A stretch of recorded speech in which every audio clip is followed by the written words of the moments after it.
Welcome back to Sushimi's House. I'm your loving host, Master Sushimi, joined today by my sweet sister, Ice Bubbie. Hello. And dudes like Spider-Man. Dudes like Spider-Man. No, sorry, I'm upset now because we were talking about how delicious the Mexican place is, and I was like, a little peckish. I'll have a little dessert after this. I ate my fucking dessert before we came up here. Oh no. What was I thinking? Who would let me do that? Oh no, guys, she's gonna cry. Oh. Cry. No, I am just like, oh dang.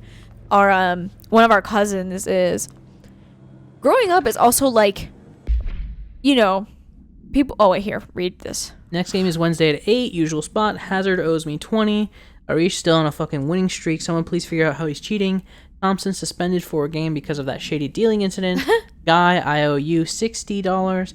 I brought beers last time, so it's Epstenstall's turn. Remus. Remus.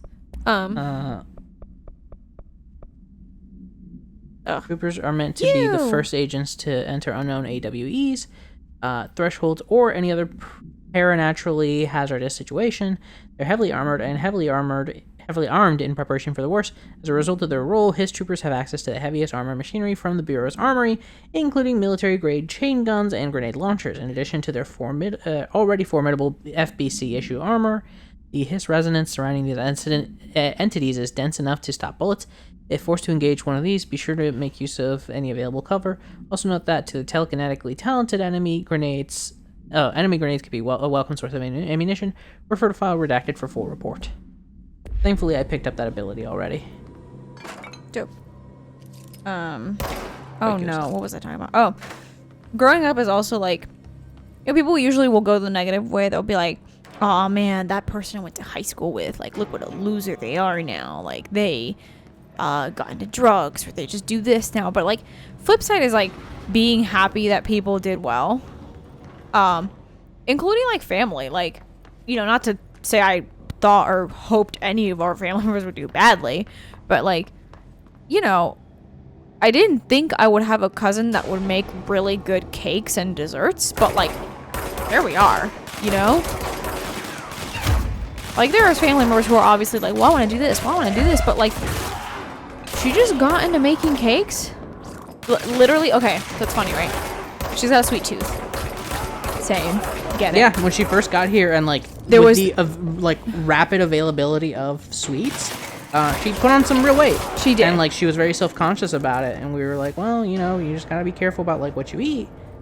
Because like, yeah, of course you have ample access to chocolate year-round. That doesn't mean you should eat it year-round. Right. Well, and so along that too, there's this Ecuadorian guy locally who makes cakes. He's a baker. He makes cakes.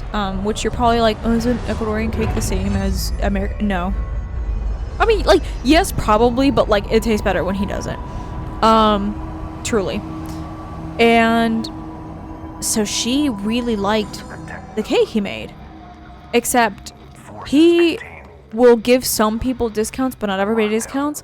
So she would ask him for some, and then started realizing, oh, he's upcharging me, and giving like uncle, so like our dad, who mind you is not like her dad, her uncle, sorry, by blood. Our mom is her aunt, and he was like, she was kind of like, fuck this. Like, instead of letting him upcharge me, I'm just gonna make my own damn cake. So she buckled down and learned to make cake. And now she is his competition because I am a bit of a trader. Well, actually, no. So a few years ago, I would have said that his cake was still significantly better. We just had a slice of her cake like 2 days ago, and like, damn, it's good. It's a good, like, moist. Well, wet cake's the wrong word for it, but like, it's a moist cake, and it's very good. Kind of like a tres leches. Like, if you know that cake is literally supposed to be like a little runny. That's how her cakes kind of are, but like, yeah, I gotta try it. Yeah. Unless You review by Captain Lopez. These days, most YA novels intertwine the coming-of-age story with either a contrived dystopian setting or a tragic romance, unless you manage to do both. In this story, the protagonist and her love interest search for a cure to a virus called the Fix. which is simultaneously killing her and spreading across the whole world. To find the cure, they go on expeditions into dangerous, uncharted territories. The people all live in walled cities now because dystopian future, and along the way, they just have to fall in love. I liked how we never got to know if the fix was ever actually fixed. The ending was bold, especially for YA. The main character succumbs to the fix when she's so close to the cure and commands her love interest to go on and save the world. She knows this is the end for her, but that the job can still get done. She dies out in the unknown, alone and surrounded by danger, but never loses sight of the goal. That's a good soldier's death. I give this book a 3 out of 5. I feel most of the teenage angst is a little lost on me, but I'd recommend it to my brother's kids. That's actually That feels like a fairly objective review. Yeah, not again. All right, I'm gonna talk all over it. Anyway, So much our cousin also is a better way better decorator. Like, she makes some fantastic like kids party cakes. Like they make like Dragon Ball and like Sonic and like Mario, and it's like really well made. I saw her at some point for like this woman's birthday party. I guess the woman really likes like, I think it was like Gucci purse or some sort of like high end like that. And so one of the topper was like like just decorated like a purse. And I was like, that's so creative and cute. Meanwhile, his is very like old school decorating, like the little flowers, you know, the roses and like that. So that was interesting. Sorry, Trench, I'm busy talking about cake. I know you're not a big cake person, Sush. So you are getting two ends of the cake liking spectrum. Listener, you are hearing me, somebody who loves cake, and then Sush, who does not prefer cake as a form of dessert. Yeah, so here's the thing. I don't love cake, but I do love chocolate. So if there's a chocolate cake, I will mess with it. Yes. But for the most part, not everybody loves chocolate cake. Like, maybe they think it's a little bit too sweet or too childish or whatever. So for the most part, like, whenever my family has offered me cake, it's been something that I look at and go, I'm good. And so now there's this, like, myth in our family that, like, I hate cake. You hate cake and I hate movies. Yeah. Still waiting on that shirt, Super Yaki Shop. I want it very badly. Oh, yeah, that's right. I have not seen a movie once. I've never seen a movie in my life or something. I've never seen a movie in my life. Shirt. Siobhan Thompson wore it during a Dimension 20 thing. Hers was yellow with red font.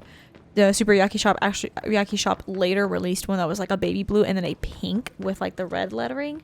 I want that pink one so badly, but it's still out of stock.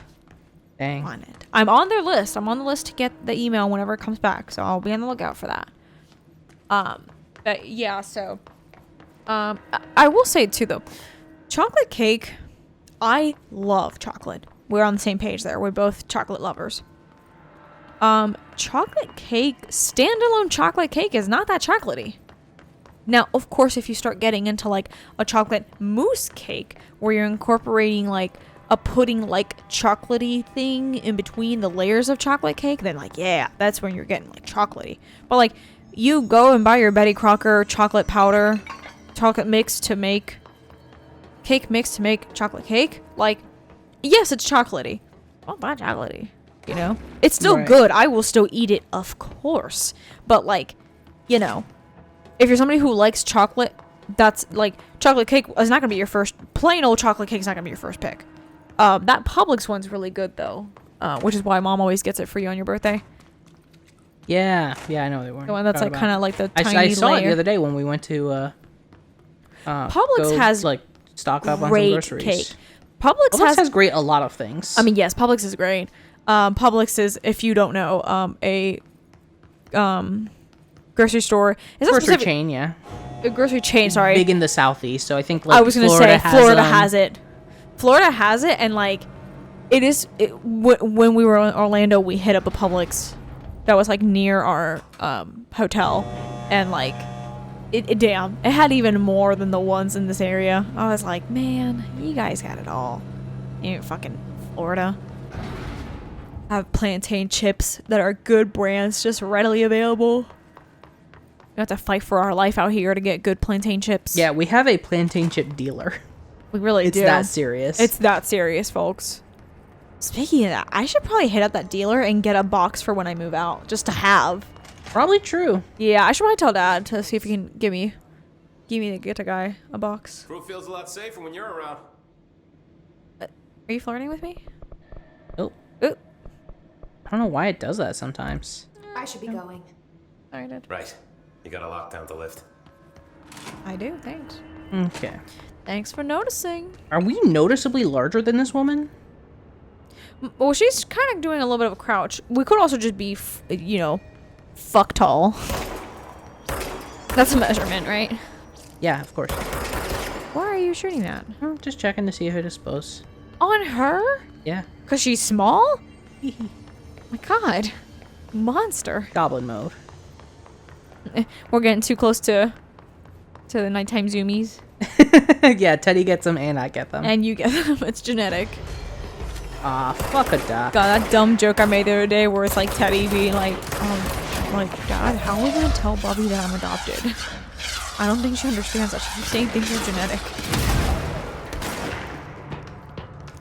Like, oh, he's so little. It's genetic. We're all small.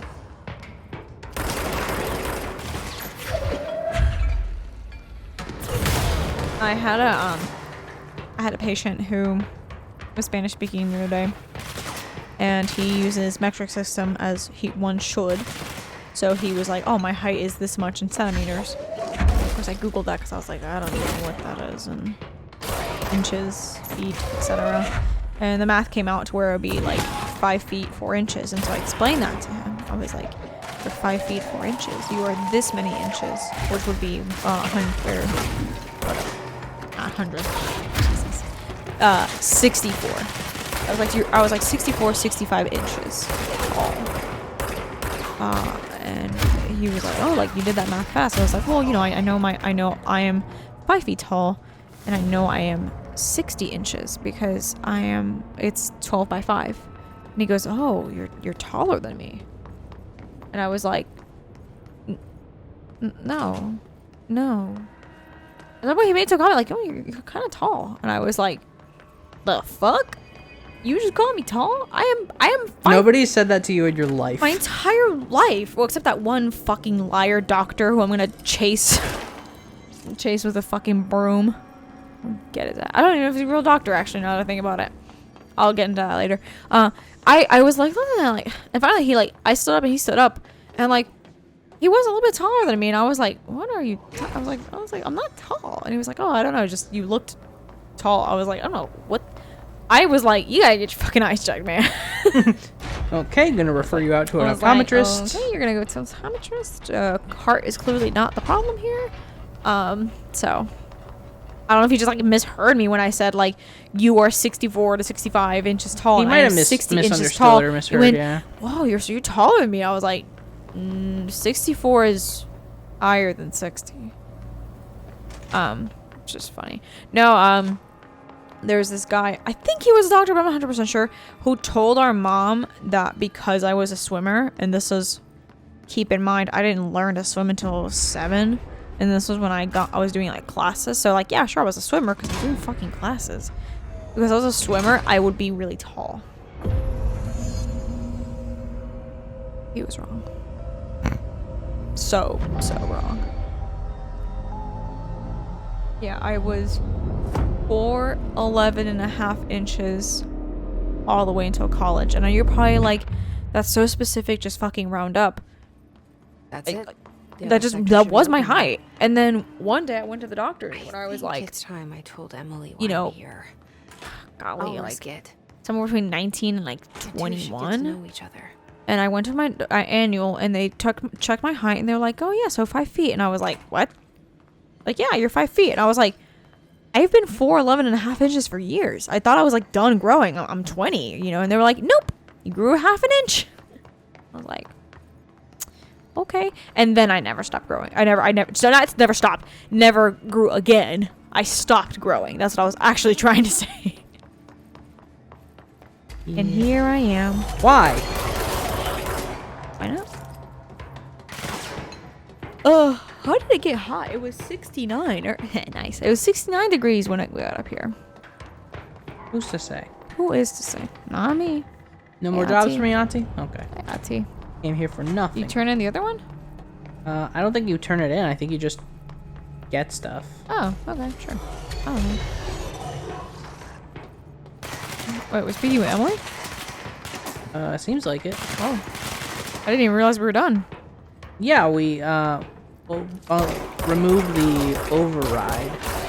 But we couldn't do that until we fixed the power plant and kept it from exploding. Yeah.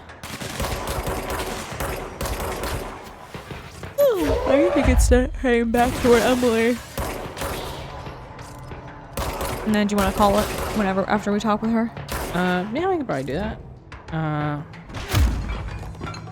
mean, I'm not in a hurry, but it just feels like a natural stopping point. It's sort of like you finish this arc, and then next time we pick up at the next thing. Stop. God, your shunt is like shooting. very short range. I always think that I can like push it a little further. Nah.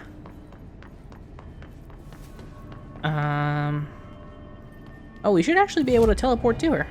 Oh, so smart. I was actually about to ask. I was like, can you just like go? I think so. Excellent. God, I've had a lyric stuck in my head like this entire recording session. I know it's a Blink-182 lyric because I've been playing one of their records. But I don't remember which song. I saw Trench and Darling arguing a couple weeks ago. Trench was furious. I know the lyric is I play with fire to break the ice. No. Hope we see your angelic face. Oh, where you at? Yeah, girl. My office.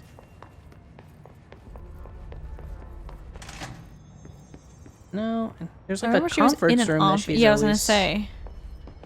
in. This is the boardroom. Yes. Jesse, you made it.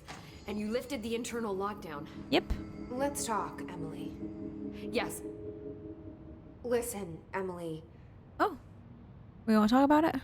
Screw it. Just tell her. I haven't been completely honest. I have a younger brother, Dylan. When we were kids, we found an old slide projector in Ordinary's landfill.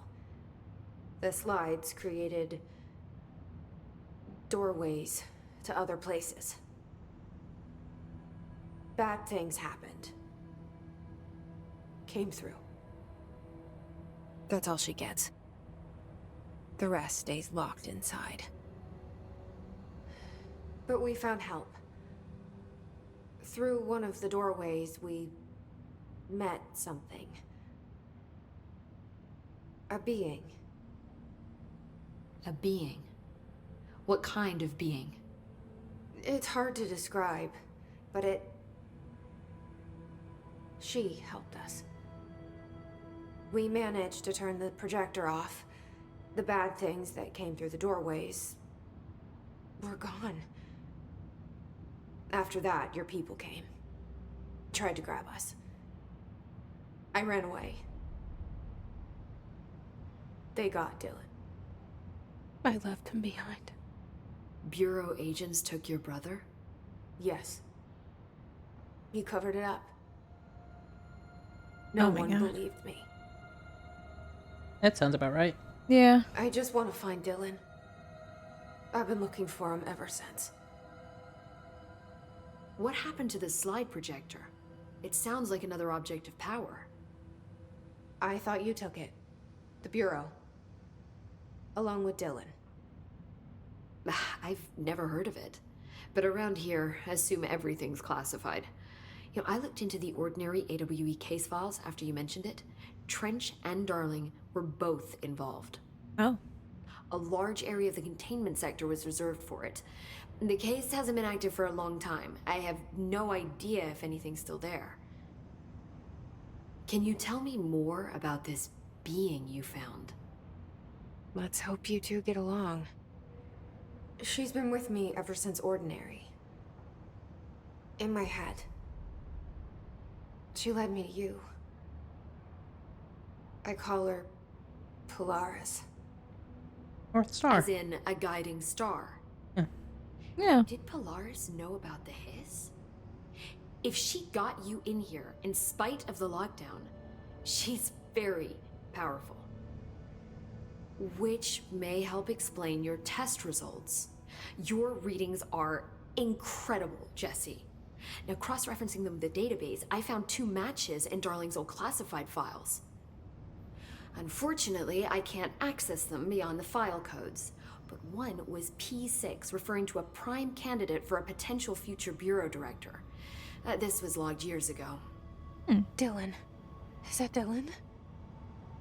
The other match is on something called Hedron, which must be connected to these Hedron resonance amplifiers somehow. All I know is that Marshall went to the research sector to secure the HRA production after the Hiss first attacked. So, Marshall seems like our best lead on Dylan. I need to go after her. How can I get to the research sector? Use my key card. The sector elevator will take you there. Thank you for being so helpful, Emily. I mean, to be fair, we're her Marshall boss. is the next step. Well, you know, but What Emily told me about Ordinary, my powers being connected to things in the Bureau's past. I am so close to something. God damn, they made her Do you so feel it? stupid they cute, really man. just I Something's can't. coming. We take turns to come for a visit. I helped you. You owe me now. And when time comes, I will come calling. Okay. Okay, that's so menacing. That is really menacing, but I guess hit me up? Got any new info before we Hi, head Jesse. off? I don't think any of this is new. No. See you soon. Be careful out there. Alright, let's set ourselves a goal for the next time we play. Real quick. Find Marshall. Yes, but there was also maintenance. Major targets go to the NSC. True, could do that too. Oh, it's ticking down. Okay, we'll go ahead and call it here. Yeah, oops. 'cause that's wow. That's not good. Yeah. Guess that's what we will have to do next time. Yeah. All right. Well, thank you so much for joining us at Tsushimi's house. As always, I've been your loving host, Master Tsushimi. If you like what you saw, make sure you like these videos as you go along. Don't forget to subscribe so you get these videos in your sub box. And ding that bell so you get a notification when they drop in your sub box.